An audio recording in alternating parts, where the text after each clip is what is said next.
Dear students, good morning. तो आपको हम पढ़ा रहे थे about the fluid connective tissue. Fluid connective tissue में आप दो चीजें पढ़ेंगे, एक तो पढ़ेंगे blood and second one is lymph. तो फ्लूइड कनेक्टिव टिश्यू के दो पार्ट हो गए, एक तो हो जाएगा blood and second one is lymph. Blood क्या है? ब्लड एक फ्लूइड कनेक्टिव टिश्यू है। क्या है? फ्लूइड कनेक्टिव टिश्यू है। ब्लड बना कैसे है? Blood consist of two parts. एक तो फ्लूइड पार्ट होगा, उसको क्या कहेंगे? लिम्फ कहेंगे। And second one is suspended जो होंगी कार्ब्सेस, जिन्हें फॉर्म एलिमेंट्स भी कह सकते हैं। क्या कहेंगे? Form element. देखो ये ब्लड हो गया, ब्लड के कितने पार्ट्स बता दिए? दो पार्ट्स बता दिए। एक तो हो गया क्या होता है? प्लाज्मा। प्लाज्मा का पार्टिसिपेशन 55% अप्रोक्सीमेटली होता है, जबकि जो फॉर्म एलिमेंट्स हैं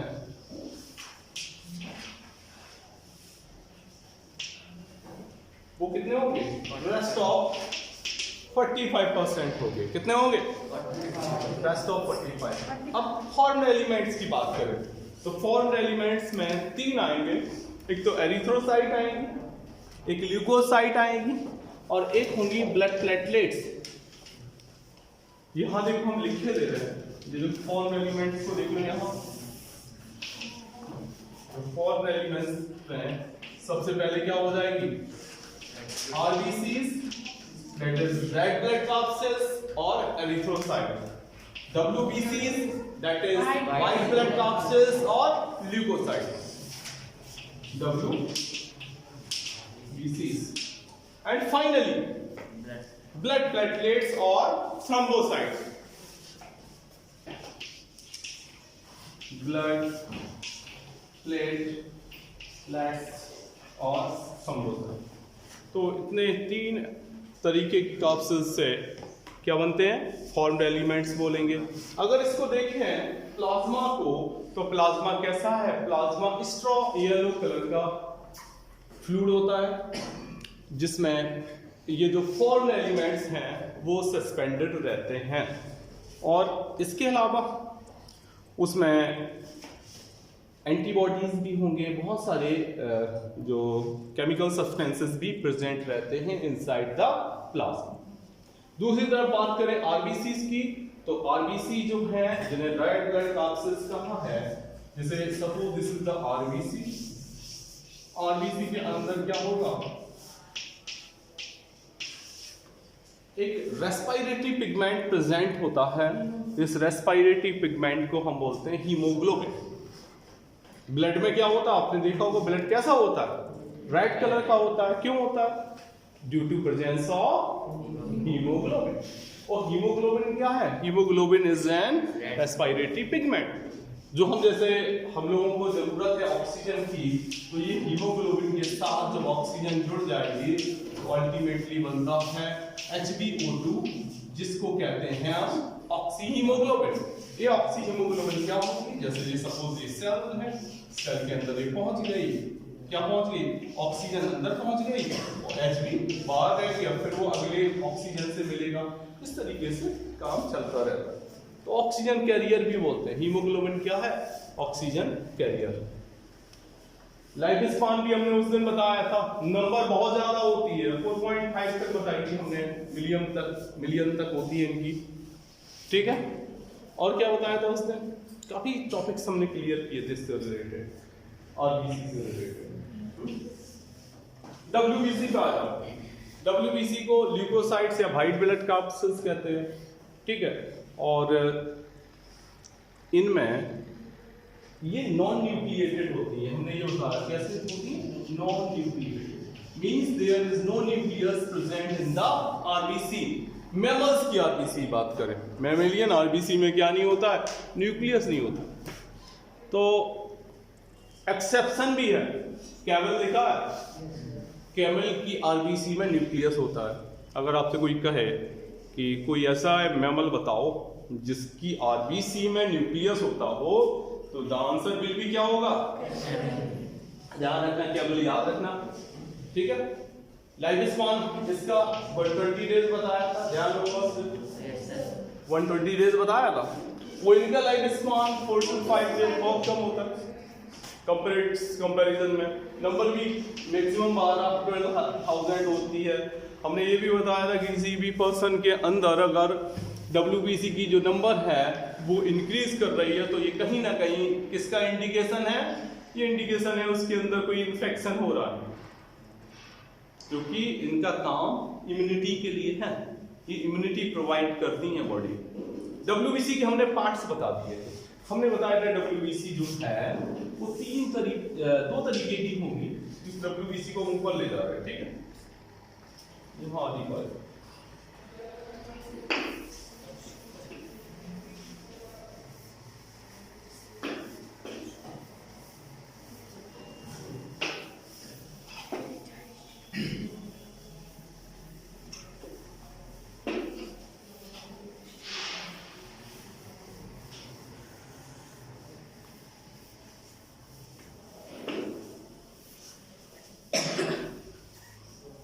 देखो जैसे ब्लड हमने बताया, ब्लड के दो पार्ट हो गए थे यहाँ, एक तो हो गया था प्लाज्मा,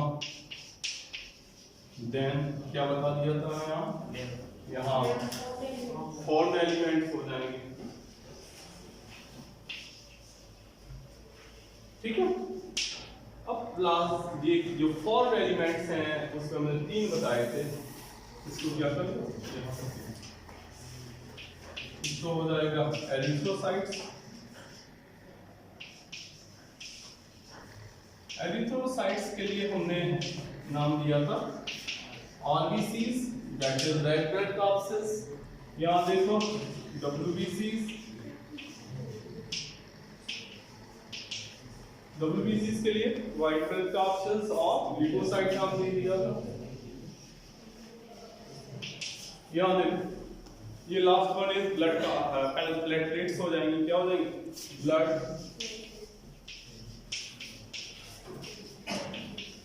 ठीक है।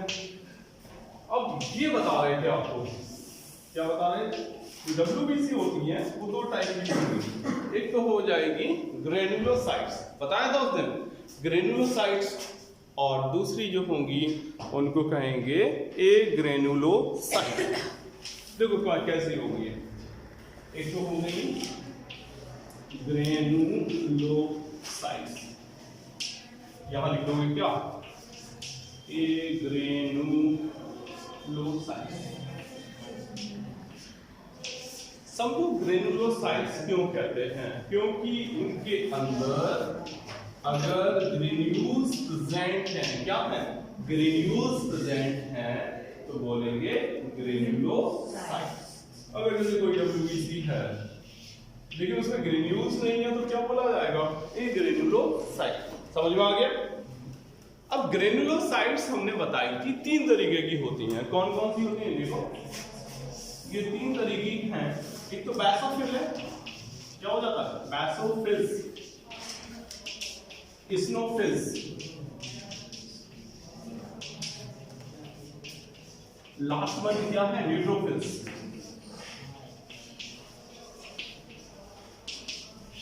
यहां देखो ये तो यहाँ एक ग्रेनुलोसाइट्स 2 तरीके की बताई थी, एक तो लिम्फोसाइट्स होती हैं और एक मोनोसाइट्स। चलो पता होगा सबको, यहाँ देखो लिम्फोसाइट्स,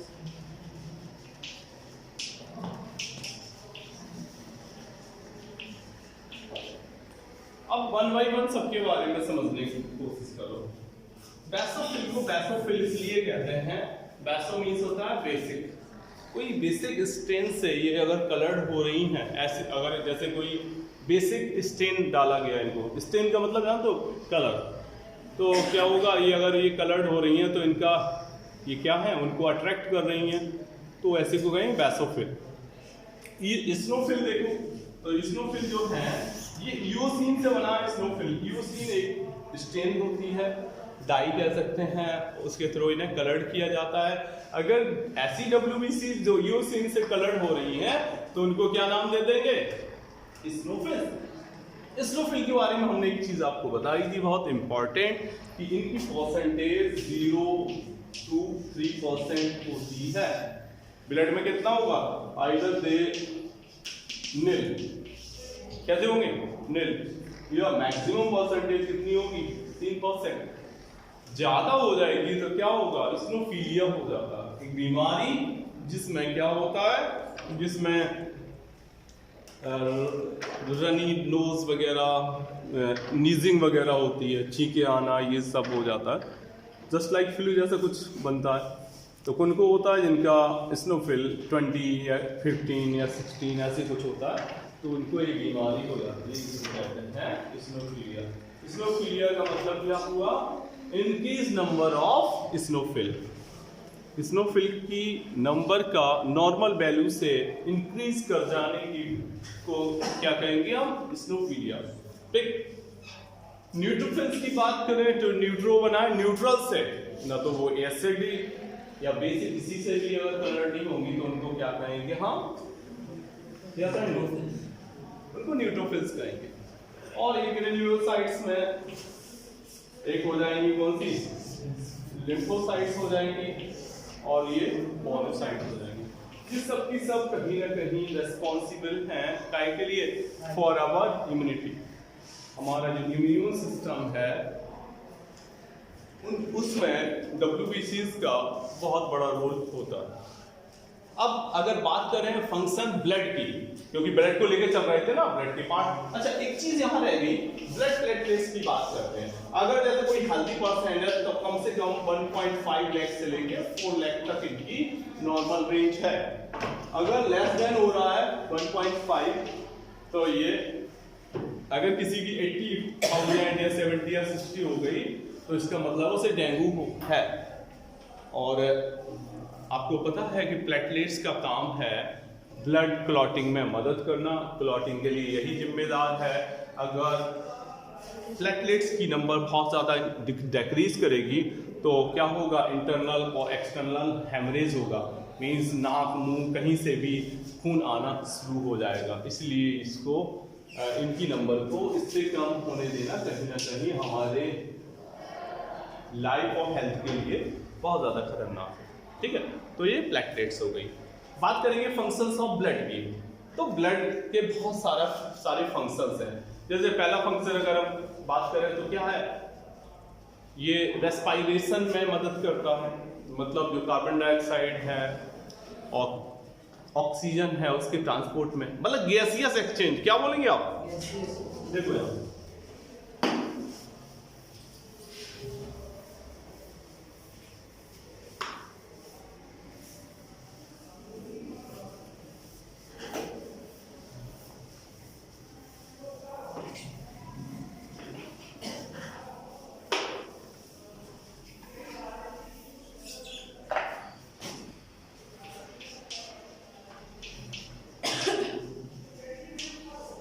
फंक्शंस ऑफ ब्लड इस वजह को क्या क्या है? पहला फंक्शन हो जाएगा transport of gases. Transport of gases में transport of oxygen and transport of carbon dioxide, ये दोनों के ट्रांसपोर्ट के लिए रिस्पॉन्सिबल कौन है? ब्लड। ब्लड के थ्रू होता है। दूसरा क्या हो जाएगा? Transport of nutrients. क्या हो जाएगा? Transport of nutrients. जो न्यूट्रिशनल सब्सटेंसेस हैं जो भी हैं उनका ट्रांसपोर्ट किसके थ्रू होता है? इसी ब्लड के थ्रू होता है। देखो अगला, transport of hormones etcetera. Hormones का मतलब होता है केमिकल मैसेंजर। जैसे बहुत सारे हार्मोन्स सुने होंगे, थायराइड से निकलता है, उसको थायरॉक्सिन बोलते हैं। ऐसे बहुत सारे हार्मोन होते हैं। तो हार्मोन के ट्रांसपोर्ट में भी कौन मदद करेगा? यही ब्लड करेगा। इम्यूनिटी, इम्यूनिटी को मेंटेन कौन करेगा? यही हार्मोन है, यही ब्लड करता है। तो इस तरीके से बहुत सारे होमियोस्टेसिस भी इसी से होगा। ऑस्मोट जो ऑस्मो रेगुलेशन है, तमाम बहुत सारे फंक्शंस परफॉर्म किए जाएंगे दिस ब्लड। तो आज हमने आपको एक टॉपिक पूरा कंप्लीट करा दिया फ्लूइड कनेक्टिव टिश्यू से related, and this topic is blood, its parts, it's their function, जो भी इनके, चाहे वो हमने WBC का भी फंक्शन बताया, RBC का भी फंक्शन बताया, as well as blood platelets थे उनका भी फंक्शन बताया। Thank you so much, have a good day.